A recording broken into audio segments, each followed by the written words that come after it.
Welcome to టీవీ20 news బులెటిన్ల ముందుగా headlines. Pamban వంతెన ప్రారంభానికి సిద్ధం.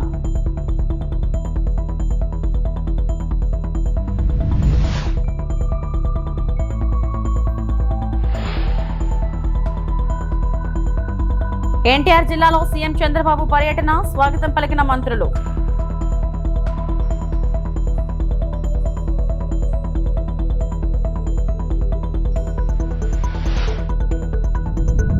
తిరుమల శ్రీవారి సేవలో దర్శకుడు నాగ్ అశ్విన్.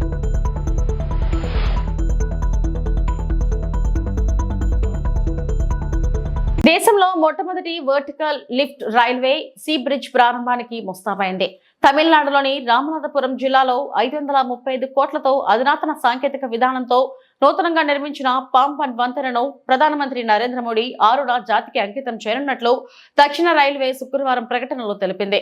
చరిత్రలో చిరస్థాయిగా నిలిచిపోయే ఈ కార్యక్రమాన్ని శ్రీరామనవమి రోజున మధ్యాహ్నం 12:45 సమయంలో ప్రధాని పాంబన్ నుంచి రిమోట్ పద్ధతిలో వంతెన వర్టికల్ లిఫ్ట్ మెకానిజాన్ని ప్రారంభిస్తారు. అనంతరం రామేశ్వరం నుంచి తాంబరానికి ప్రత్యేక రైలు పరుగులు తీనుంది. బహిరంగ సమావేశంలో పాల్గొని 8,300 కోట్ల విలువైన నేషనల్ హైవే ప్రాజెక్టులకు శంకుస్థాపన, పూర్తయిన పనులను ప్రారంభిస్తారు.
ఎన్టీఆర్ జిల్లా చంద్రలపాడు మండలం ముప్పాళ్లలో ముఖ్యమంత్రి చంద్రబాబు పర్యటిస్తున్నారు.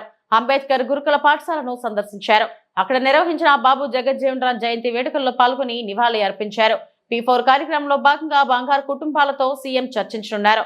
అనంతరం పార్టీ నేతలతో భేటీ కానున్నారు. అంతకుముందు ముప్పాళ్లలో సీఎం కు హోంమంత్రి అనిత, మంత్రులు కొల్లు రవీంద్ర, సత్యకుమార్ యాదవ్, ప్రభుత్వ విప్ తంకిరాల సౌమ్య, ఎంపీ కేశినేని శివనాథ్ ఘన స్వాగతం పలికారు.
కుమారి కొత్తగా మొన్న అమ్మాయి నౌకాలం సార్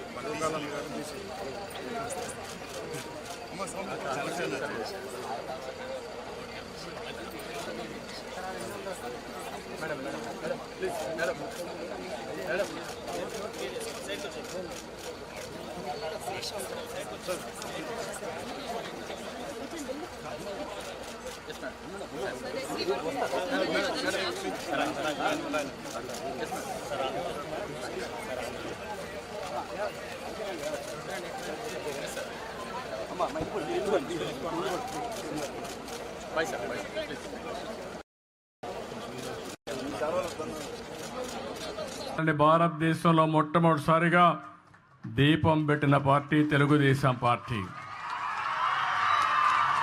ఇప్పుడు రేట్లు పెరిగాయంటే మళ్ళీ ఆలోచించాను. అందుకే 3 సిలిండర్లు ఉచితంగా ఇస్తున్నా. ఇప్పుడే ఒక ఇంటికి పోయాను. కట్టెలు పోయితే చాలా కష్టమయ్యేది నాకు వంట చేయడం. గ్యాస్ కాబట్టి గ్యాస్ వెలిగించాం, కాఫీ పెట్టాం. నేను వాళ్ళకి కాఫీ ఇచ్చి నేను కూడా కాఫీ తాగి ఇక్కడికి వచ్చాను. ఇది మనందరిలో ఆలోచన విధానాల్లో మార్పు రావాలి. అందరం సమానం, అందరికీ సమాన అవకాశాలు ఇవ్వాలి. కొంతమంది సమాజంలో కొన్ని అవకాశాలు అందిపుచ్చుకొని పైకి వచ్చారు. మనతో పుట్టిన వాళ్ళు చాలామంది ఇంకా పేదరికంలో ఉన్నారు. ఇంకా కనీస స్టాండర్డ్స్, జీవన ప్రమాణాలు కనీసం లేకుండా బాధపడే పరిస్థితికి వచ్చారు. నేను అందుకనే ఈరోజు వచ్చింది ఒక వినూత్నమైన కార్యక్రమంతో మీ ముందుకు వచ్చాను. నేను ఇక్కడ 2 విధాలుగా మీరు చూస్తే, ఒకటి బంగారు కుటుంబాలు. ఇప్పుడే కలెక్టర్ గారు చెప్పారు, దగ్గర 41 మంది ఈ గ్రామంలో అందరికంటే తక్కువ ఆదాయం వచ్చే కుటుంబాలు. అంటే ఇవంతా కూడా 20 లక్షల కుటుంబాలని రాష్ట్రంలో ఎంపిక చేశాం. మీ ఊర్లో 41 చేశాం. అదే సమయంలో నేను ఆలోచించిన విధానం, అట్టడుగు నుండే 20%, పైనుండే 10%. ఇక్కడ కూర్చున్నాడు కొంతమంది మార్గదర్శులు ఉన్నారు. ఇప్పుడే మనోజ్ గారు అయితే అక్కడికి వచ్చినప్పుడు చూశాను. ఈరోజు వీళ్ళందరూ కూడా ఇక్కడ కూడా ఒక 5 మంది వచ్చారు. పశ్చిమ గోదావరి జిల్లా పాలకొల్లు నియోజకవర్గం పూలపల్లిలో 1.6 లక్షలతో జిన్నూరు ఛానల్ పట్టకాలువపై 3 రోడ్ల నిర్మాణ పనులకు రాష్ట్ర జలవనరుల శాఖ మంత్రి రామానాయుడు శంకుస్థాపన చేశారు. ఆయా ప్రాంతాల్లో రైతులు పెద్ద ఎత్తున హర్షం వ్యక్తం చేస్తూ రామానాయుడుకు స్వాగతం పలికారు. కాలువ వెంబడి రైతులు కూటమి నాయకులతో కలిసి మంత్రి రామానాయుడు మోటార్ సైకిల్ పై పర్యటించారు.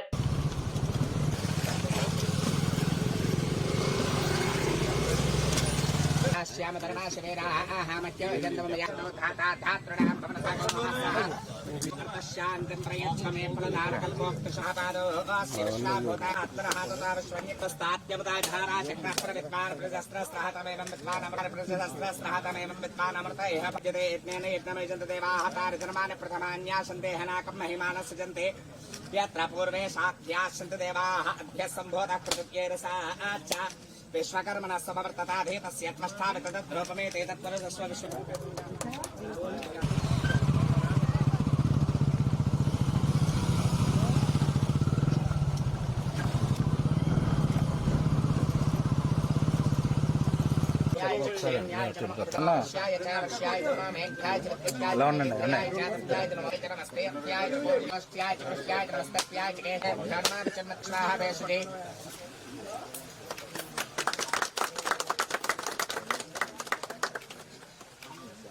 మరి దయవుంచి రైతాంగం కూడా ఆలోచన చేయండి. 5 సంవత్సరాలు మీ వంక కన్నెత్తి చూడనటువంటి వైసీపీ మనకు అవసరమా?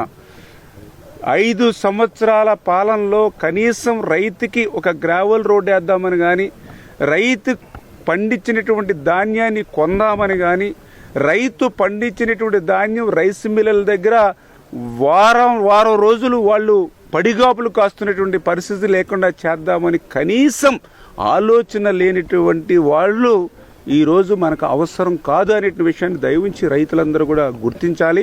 అంచేత రేపు రాబోయే రోజుల్లో రైతులందరూ కూడా ఏకపక్షంగానే ఈ యొక్క తెలుగుదేశం, జనసేన, బీజేపీ ప్రభుత్వానికి ఉండాలని చెప్పి కూడా మరొక్కసారి మీ ద్వారా కూడా తెలియజేసుకుంటూ, ఈరోజు కూడా మనం చూస్తాం, ఈరోజు అంతా కూడా నిన్న ఈరోజు కూడా ఏదైతే ఈవేళ మరి జాతీయ మీడియాలో కానీ అదేవిధంగా మన మీడియాలో కానీ చూస్తూ ఉంటే నిజంగా ఈ యొక్క వక్స్ బిల్ పట్ల జగన్మోహన్ రెడ్డి యొక్క డబుల్ స్టాండర్డ్ రాజకీయం ఏంటనేది ఈవేళ మరొక్కసారి ప్రజలందరికీ కూడా తేటతెల్లమైనటువంటి పరిస్థితి. ఇప్పటి వరకు ఆయన డబుల్ స్టాండర్డ్ రాజకీయం మన ఆంధ్రప్రదేశ్ రాష్ట్రానికే కాదు, ఈ వక్స్ బిల్లు విషయంలో యావత్తు దేశానికే ఆయన డబుల్ స్టాండర్డ్ రాజకీయం అర్థమైనటువంటి పరిస్థితి. ఏదైతే ఎన్డీఏకి బలం ఉన్నటువంటి లోక్సభలోనేమో వ్యతిరేకిస్తాడు, ఏదైతే ఈ బిల్లుకు అత్యంత కీలకమైనటువంటి రాజ్యసభలోనేమో అదే బిల్లుకు అనుకూలంగా ఓటు వేసినటువంటి పరిస్థితి వైఎస్ఆర్సీపీది. ఈవేళ జాతీయ మీడియా సంస్థలు కానీ మరి ఎవరైతే ఈ యొక్క ప్రెస్ ద్వారా పత్రికా ప్రముఖులు ఎవరు ఉంటారో అందరూ కూడా ముక్కు నీలేసుకునేటువంటి పరిస్థితి. రాజమహేంద్రవరం చారిత్రక నగరి రాజమహేంద్రవరం అద్భుత కళా ప్రదర్శనకు వేదికైంది. కళలు, కళాకారులను ప్రోత్సహించాలనే ఉద్దేశంతో రాష్ట్ర సృజనాత్మక సాంస్కృతిక సమితి ఆధ్వర్యంలో తూర్పుగోదావరి జిల్లా రాజమహేంద్రవరంలో ఏర్పాటు చేసిన అమరావతి చిత్రకళా వీధి 100 మంది కళాకారులు ప్రతిభను ప్రదర్శించే వేదికగా నిలిచింది. సమితి అధ్యక్షురాలు తేజస్వి అధ్యక్షతన నగరంలోని ఆర్ట్స్ కళాశాల రోడ్డులో ఏర్పాటు చేసిన కార్యక్రమానికి శాసనసభ సభాపతి రఘురామకృష్ణంరాజు, రాష్ట్ర పర్యాటక శాఖ మంత్రి కందుల దుర్గేష్ తో పాటు ప్రముఖ రంగస్థల కళాకారుడు గుమ్మడి గోపాలకృష్ణ, ఎమ్మెల్యేలు ఆదిరెడ్డి శ్రీనివాస్, బత్తుల బలరామకృష్ణ ముఖ్య అతిథులుగా హాజరయ్యారు.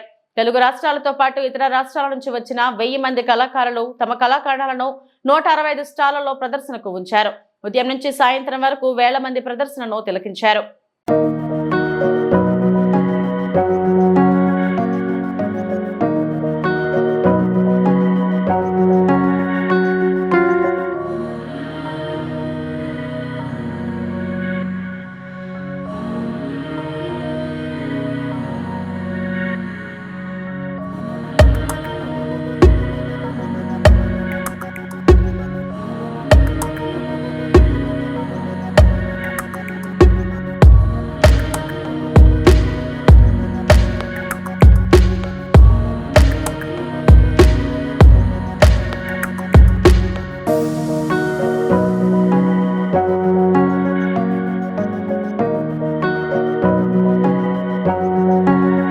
ఇది కళలకి ప్రోత్సహించేటువంటి ప్రభుత్వం అనేటువంటి మాటని మీకు తెలియజెప్పదలుచుకున్నాం. అందుకే మొన్న శాసనసభ్యులు క్రీడలు, కళలకు సంబంధించినటువంటి కార్యక్రమాలు జరిగినప్పుడు పక్కనే ఉన్నటువంటి రఘురామకృష్ణరాజు గారు దుర్యోధనుడి పాత్ర అద్భుతంగా పోషించారు.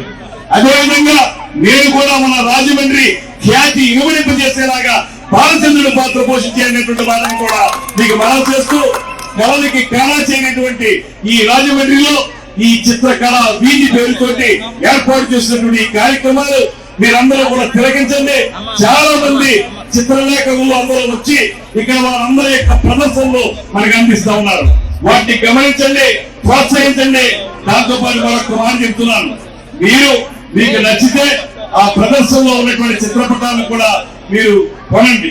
కొనటం ద్వారా ఆ ఆర్టిస్టులకి మనం అంతో ఇంతో చేయూతనిద్దామనేటువంటి మాటను కూడా మీ అందరికీ కూడా మనవి చేస్తూ, ఒక మాట, పవన్ కళ్యాణ్ గారు నిన్న సాయంత్రం వరకు కూడా ఖచ్చితంగా రావాలనేటువంటి ఆలోచనతోనే ఉన్నారు. కొన్ని కారణాల వల్ల ఇవాళ మొత్తంగా విజయవాడలో అనేక కార్యక్రమాలు ఉండటం వల్ల వారు రాలేకపోయారు. కానీ ఆయన చెప్పింది ఒకటే ఒక్క మాట, నా మనసుకు నచ్చినటువంటి కార్యక్రమం జరుగుతూ ఉంది, ఆ కార్యక్రమాన్ని విజయవంతం చేయండి, నా మాటగా చెప్పండి, అక్కడ ఉన్న విద్యార్థులందరికీ చెప్పండి, దీన్ని ఉత్సాహంగా పాల్గొని ఉద్యమంగా విజయవంతం చేయమని వారు చెప్పడం జరిగింది. అదేవిధంగా మన ఎంపీ గారు పురంధేశ్వర్ గారు కూడా వారు పార్లమెంట్ ఉండడం వల్ల రాలేకపోయారు. వారు కూడా దీనికి శుభాకాంక్షలు తెలియజేశారు. మీరందరూ కలిసి, మనందరం కలిసి మన రాజమండ్రి పేరు ఇవాళ శ్రీకాళహస్తిలో వ్యభిచారం గుట్టురట్టు. శ్రీకాళహస్తిలో గురువారం వ్యభిచారం నిర్వహిస్తున్న ఓ లాడ్జిపై పోలీసులు మెరుపుదాడులు నిర్వహించారు. పట్టణంలోని తేరు వీధి, సూపర్ బజార్ కూడల వద్ద ఓ లాడ్జిలో వ్యభిచారం నిర్వహిస్తున్నారన్న పక్కా సమాచారం మేరకు వాంటాన్ పోలీసులు ఈ దాడులు చేశారు. ఇందులో భాగంగా 5 అమ్మాయిలు, 2 విటులను అదుపులోకి తీసుకున్నారు. పూర్తి వివరాలు తెలియాల్సి ఉంది.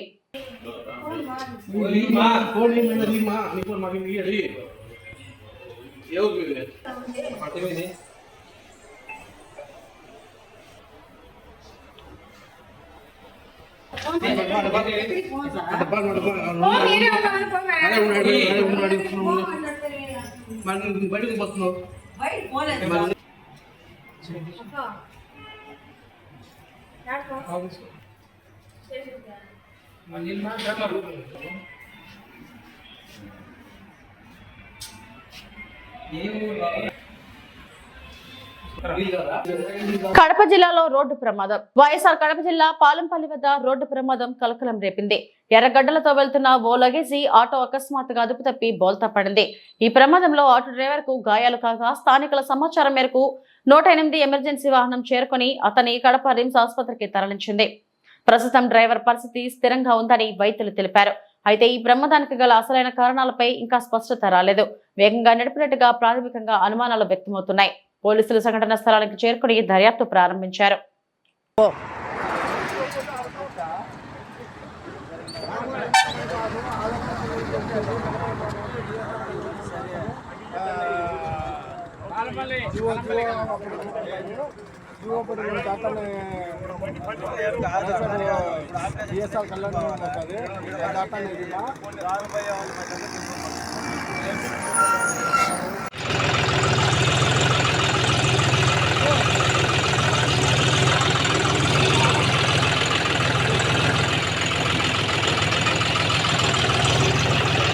ములుగు జిల్లా ప్రధాన ఆసుపత్రి సమావేశ మందిరంలో జిల్లాలో పనిచేస్తున్న జిల్లా వైద్య ఆరోగ్య శాఖ అధికారి, ప్రోగ్రామ్ ఆఫీసర్స్, మెడికల్ ఆఫీసర్స్, ప్రధాన ఆసుపత్రి సూపరింటెండెంట్, జిల్లా వైద్య నిపుణులు, మెడికల్ కాలేజ్ ప్రిన్సిపల్ సిబ్బందితో రాష్ట్ర పంచాయతీరాజ్, గ్రామీణాభివృద్ధి, గ్రామీణ నీటి సరఫరా, మహిళా శిశు సంక్షేమ శాఖ మంత్రి దనసరి అనసూయ సీతక్క, జిల్లా కలెక్టర్ దివాకర టిఎస్, గ్రంథాలయ సంస్థ చైర్మన్ రవిచంద్రలతో కలిసి అత్యవసర సమావేశం ఏర్పాటు చేసి జిల్లాలో రోగులకు అందిస్తున్న వైద్యంపై పిహెచ్సిల వారీగా సమీక్ష సమావేశం నిర్వహించారు. ఈ సందర్భంగా మంత్రి సీతక్క మాట్లాడుతూ జనంతో మమేకమై ప్రజలు గుర్తించుకునేటట్లు ప్రేమ ఆప్యాయతలతో మెరుగైన వైద్య సేవలు అందించాలని, అప్పుడే సాధారణ ప్రజలకు వైద్య ఆరోగ్య శాఖ పట్ల నమ్మకం కలుగుతుందని, గ్రామీణ ప్రాంతాల ప్రజలు డాక్టర్లను దేవుళ్లుగా భావిస్తారని, ప్రాణాపాయ స్థితిలో ఉన్నవారికి వైద్య సేవలు అందిస్తున్న వైద్యులు దేవుళ్లతో సమానమని అన్నారు. కంటిన్యూషన్. ఎండాకాలంలో వచ్చే ఆరోగ్య సమస్యల పట్ల తీసుకునే జాగ్రత్తల పట్ల ఆరోగ్య శాఖ అవగాహన కార్యక్రమాలను చేయాలని, ఆరోగ్య సిబ్బందికి ఎప్పటికప్పుడు సమీక్షించుకోవాలని జిల్లా అధికారులను కోరారు. కార్యక్రమంలో జిల్లా వైద్య ఆరోగ్య శాఖ అధికారులు, ప్రాథమిక ఆరోగ్య కేంద్రాల వైద్య అధికారులు పాల్గొన్నారు.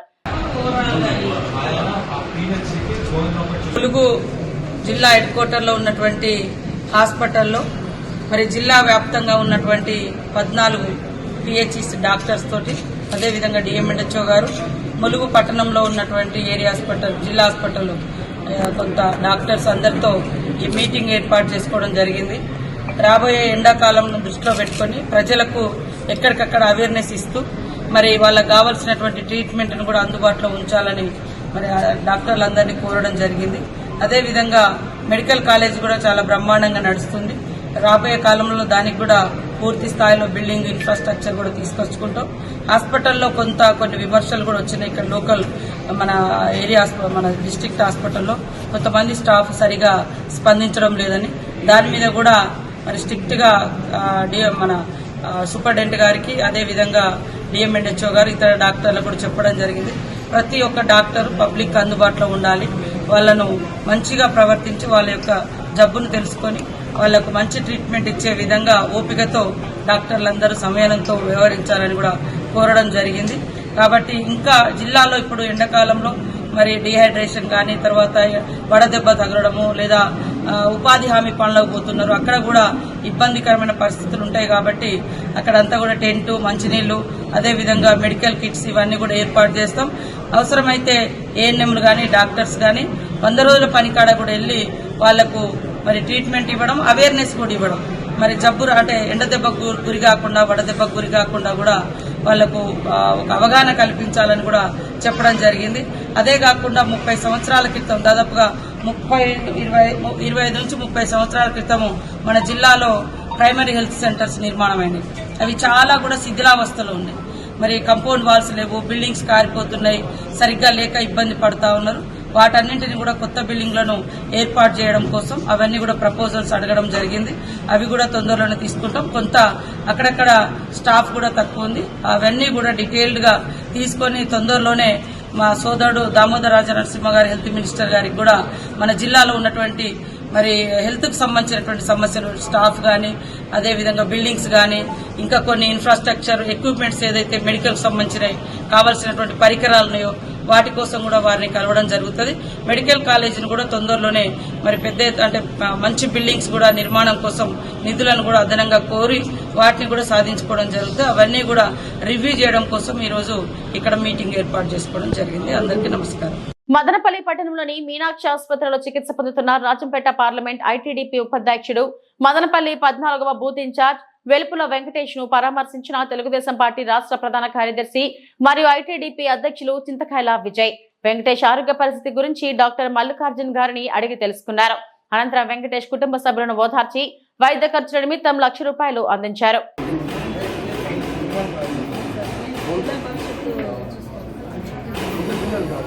ఐటీడీపీ జనరల్ సెక్రటరీగా ఉన్నారు పార్లమెంట్. దాంతోపాటు బూత్ ఇన్ఛార్జిగా ఉండి కార్యకర్త మొట్టమొదట తెలుగుదేశం పార్టీకి కార్యకర్తలు పట్టుకొమ్మలు లాంటి వాళ్ళు. అలాంటి కార్యకర్తల్ని కుటుంబంగా నేను చూసుకుంటానని లోకేష్ గారు ఎప్పుడు కూడా చెప్పడం జరుగుతుంది. అయితే గత 5 ఏళ్ళు అపోజిషన్లో ఉన్నప్పుడు మెంబర్షిప్లో కూడా టాప్లో నిలిచి, భవిష్యత్ గ్యారంటీ కార్యక్రమంలో కూడా టాప్లో నిలిచి, ఎప్పుడు కూడా ఒక స్ట్రాంగ్ ఫాలోవర్గా, నిజాయితీ అని ఫాలోవర్గా ఈరోజు టీడీపీకి నిలిచిన వ్యక్తి వెంకటేష్ గారు. వెంకటేష్ గారు ఇలా చేసుకున్న వెంటనే ఆత్మహత్యకి అటెంప్ట్ చేశారని తెలిసిన వెంటనే లోకేష్ గారు చాలా బాధపడి వెంటనే ఇమీడియట్గా ఆయన ఆఫీస్లో ఉన్న యంత్రాంగాన్ని మొత్తం కూడా కదిలించి వెంటనే ఎక్కడ జాయిన్ చేస్తున్నారు, హాస్పిటల్లో డాక్టర్ గారితో మాట్లాడాలి ఏంటి అని అంటే, మల్లికార్జున్ గారు డాక్టర్ గారు ఆయన చేతితోటి ఈరోజు వెంకటేష్ గారిని ఎలా బాగుపరిచారంటే నిజంగా అప్రిషియేట్ చేయాలి డాక్టర్ గారికి.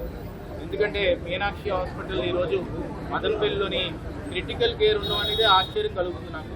ఈరోజు అలాంటి వ్యక్తి వెంకటేష్ గారు ఆ మూమెంట్లో వచ్చినా కూడా ఆయన బతికించి ఈరోజు మళ్ళీ ఆ ప్రాణాన్ని తెలుగుదేశం పార్టీ కుటుంబాన్ని రక్షించినందుకు ఆయనకి కృతజ్ఞతలు తెలుపుకుంటాను. ఈరోజు ముఖ్యంగా ఎమ్మెల్యే గారు మొట్టమొదటి వెంటనే స్పందించి ఇక్కడికి మదనపల్లి ఎమ్మెల్యే గారు ఇక్కడికి వచ్చి వెంటనే హాస్పిటల్ ఎక్స్పెన్సెస్ కూడా కట్టి ఇమీడియట్గా ట్రీట్మెంట్ మొదలుపెట్టారు. ముఖ్యంగా ఈరోజు నేను రావడానికి కారణం ఏంటంటే, నేను రాష్ట్ర జనరల్ సెక్రటరీగా, నా పేరు చింతకాయల విజయ్, మెయిన్ ఐటీడీపీ కోఆర్డినేటర్ కూడా నాకు చంద్రబాబు నాయుడు గారు నియమించడం జరిగింది. ఇక్కడ వెంకటేష్ గారిని నేను ఎప్పటి నుంచో కూడా ఆయన ఫాలో అవుతూ ముందుకు తీసుకెళ్తున్నాం. ఈరోజు అలా జరిగినట్టునే మాకు కూడా చాలా బాధ అనిపించి మేము నర్సీపట్నం, వైజాగ్ దగ్గర నుంచి ఇక్కడికి రావడం జరిగింది. లోకేష్ గారు ఒకటే చెప్పారు, ఆ కుటుంబాన్ని మనం సొంత కుటుంబంలా ముందుకు తీసుకెళ్ళి వాళ్ళని కాపాడుకోవాలి, వాళ్ళని సపోర్ట్ చేయాలని చెప్పారు. ₹1,00,000 ఇవాళ ఎక్స్పెన్సెస్కి, హాస్పిటల్లో ఆ ట్రీట్మెంట్ ఎక్స్పెన్సెస్ కూడా పంపించడం జరిగింది, ఫ్యామిలీకి ఇవ్వడం జరిగింది. నిన్న కూడా ఎన్ఆర్ఐ వింగ్ నుంచి లోకేష్ గారు కూడా వచ్చి ఆయన ₹1,00,000 ఇవ్వడం జరిగింది. అలాగే ఇక్కడ ఉన్న లీడర్స్ కానీ అందరూ కూడా సపోర్ట్ చేసి టైంకి తీసుకొచ్చి ఆయన కాపాడినందుకు అందరికీ హృదయపూర్వక కృతజ్ఞతలు తెలుపుకుంటూ, రేపు రానున్న రోజుల్లో లోకేష్ గారు చెప్తుంది ఒకటే అండి, కార్యకర్తలు కానీ బూత్ ఇన్ఛార్జీలు కానీ ఏమన్నా కానీ మొహమాటం లేకుండా వాళ్ళు రీచబుల్లో ఉన్నారు. ఆయన వాట్సాప్ మెసేజ్ ప్రతిదానికి రిప్లై చేస్తారు. ఉదయం 5 గంటలకి అందరికీ కూడా రిప్లై చేస్తారు. కోవిడ్ టైంలో హెల్ప్ హోప్ సైకిల్ అని చెప్పి ఒక కార్యక్రమాన్ని పెట్టి ప్రతి ఒక్క ఇంటికి కార్యకర్తకి ఎవరికైనా ఇబ్బంది అయితే మందులు పంపించారు భువనేశ్వర్ గారు ఆ రోజు. ఈ కుటుంబం చంద్రబాబు నాయుడు గారు, భువనేశ్వర్ గారు, లోకేష్ గారు కానీ ఎప్పుడు కార్యకర్తల బాగు కోసం అని ఆలోచించి ముందుకు తీసుకెళ్లే కుటుంబం అది. అందుకే నేను కార్యకర్తలందరినీ రిక్వెస్ట్ చేస్తుంది అంటే, లోకేష్ గారు ఒకటే చెప్తుంది, మీకు ఏమన్నా సమస్య ఉంటే ఒక మెసేజ్ కొట్టండి, కానీ ఏదన్నా ఇలాంటి ఆలోచనలు మానేసేయండి. మన ప్రభుత్వం ఉంది, పార్టీ స్ట్రక్చర్ ఉంది, యంత్రాంగం ఉంది. ఏ సమస్య ఉన్నా కూడా లీడర్షిప్ చెప్పుకుంటే సాల్వ్ చేసే శక్తి, సత్తా, క్యాడరు, కుటుంబం మంది. ఈరోజు టీడీపీ పసుపు కుటుంబం మంది. ఇక్కడ కులాలకు అతీతంగా, మతాలకు అతీతంగా, ప్రాంతాలకు అతీతంగా అందరూ కూడా పోరాడుకుంటూ ముందుకెళ్ళి ఈరోజు సాధించింది ఈ జెండాని. అందుకు మీ అందరూ కూడా శనక ఆవేశంతో ఏ నిర్ణయం తీసుకోవద్దు. ఒకటే గుర్తుపెట్టుకోవాలి, మనకు అండగా లోకేష్ గారు, చంద్రబాబు నాయుడు గారు, భువనేశ్వర్ గారు ఉన్నారు. వాళ్ళని మనం ముందుకు తీసుకెళ్లవలసిన అవసరం ఎంతైనా ఆ జెండాను కాపాడుకున్నాం కాబట్టి ఈరోజు మిమ్మల్ని కాపాడుకోవాల్సిన అవసరం లోకేష్ గారికి ఉంది. కాబట్టి ఈరోజు మేము అందరం కూడా ఇక్కడ రావడం జరిగింది. రేపు రానున్న రోజుల్లో ఆ 3 పిల్లలను కూడా ఎన్టీఆర్ ట్రస్ట్ తరఫు నుంచి కూడా లోకేష్ గారు సపోర్ట్ చేసి ముందుకు తీసుకెళ్తారు. అలాగే ఉపాధి కల్పించి వైఫ్కి కానీ అన్ని విధాలుగా కూడా ఆదుకొని ఆ కుటుంబాన్ని అండగా ఉండే బాధ్యత మేము తీసుకుంటామని చెప్పి ఈ సందర్భంగా సవినీయంగా మనం చేసుకుంటూ మీనాక్షి హాస్పిటల్ వారికి కానీ మల్లికార్జున గారికి కానీ ముందుగా నేను కృతజ్ఞతలు తెలుపుకుంటూ తిరుమల శ్రీవారిని ప్రముఖ సినీ దర్శకుడు నాగ్ అశ్విన్ దర్శించుకున్నారు. శనివారం వేకుజామున ఆయన కుటుంబ సభ్యులతో కలిసి శ్రీవారి సుప్రభాత సేవలో పాల్గొన్నారు. టీటీడీ అధికారులు ఆయనకు స్వాగతం పలికి దర్శన ఏర్పాట్లు చేశారు. దర్శనం అనంతరం నాగ్ అశ్విన్ కు ఆలయ అధికారులు స్వామివారి తీర్థ ప్రసాదాలను అందజేశారు.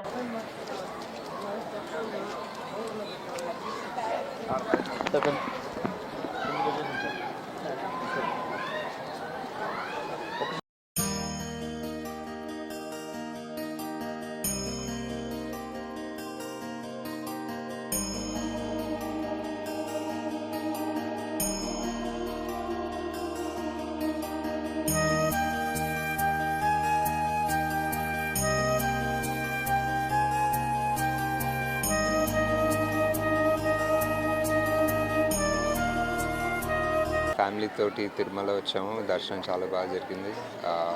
వాతావరణం కూడా చాలా బాగుంది. నిన్న వాన పడింది కాబట్టి సో అంతే అండి. జస్ట్ అందరికీ, మాకు ఫిల్మ్ ఇండస్ట్రీకి, జనరల్కి అందరికీ మంచి రోజులు ఉండాలని కోరుకున్నా. అంతే.